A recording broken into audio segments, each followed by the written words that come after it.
Ils n'ont jamais hésité à pleurnicher sur les malaises de l'immigration, sur les dangers de la Russie ou de la Chine, ou sur la nécessité de recoloniser l'Afrique.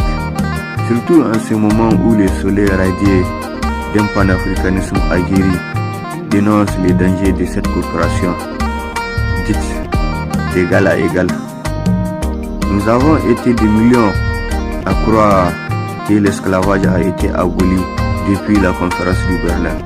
Nous avons été des millions à croire au génocide de la décolonisation, même s'il ne s'agit là que d'un complot habile organisé par des puissances colonialistes.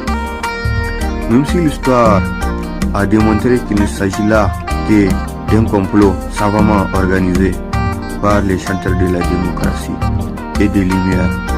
Après tout, c'est extrêmement grave de vouloir imposer à un autre peuple son modèle, surtout dans la mesure où on n'hésite pas à piller ses ressources minières et énergétiques.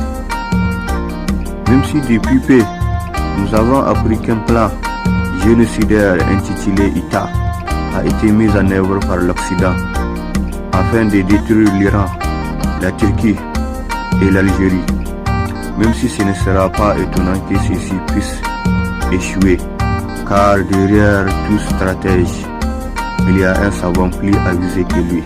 Je suis un enfant du Sahel et sincèrement, je n'ai pas une très haute estime de la politique américaine.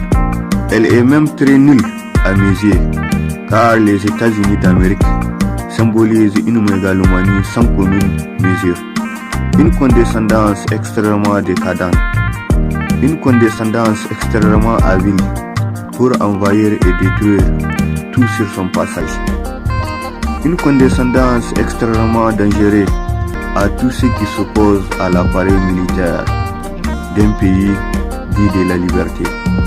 Je pense aussi que la France est le symbole d'un caprice européen entretenu depuis des siècles par la colonisation, depuis des décennies par le néocolonialisme et depuis plus de 5 années par un jeune pan et inconscient de l'histoire de la France-Afrique. La France représente le symbole d'une démocratie parasitaire qui suce le sang des Africains. Elle symbolise la référence en matière du pillage et de la rapine dans les États africains.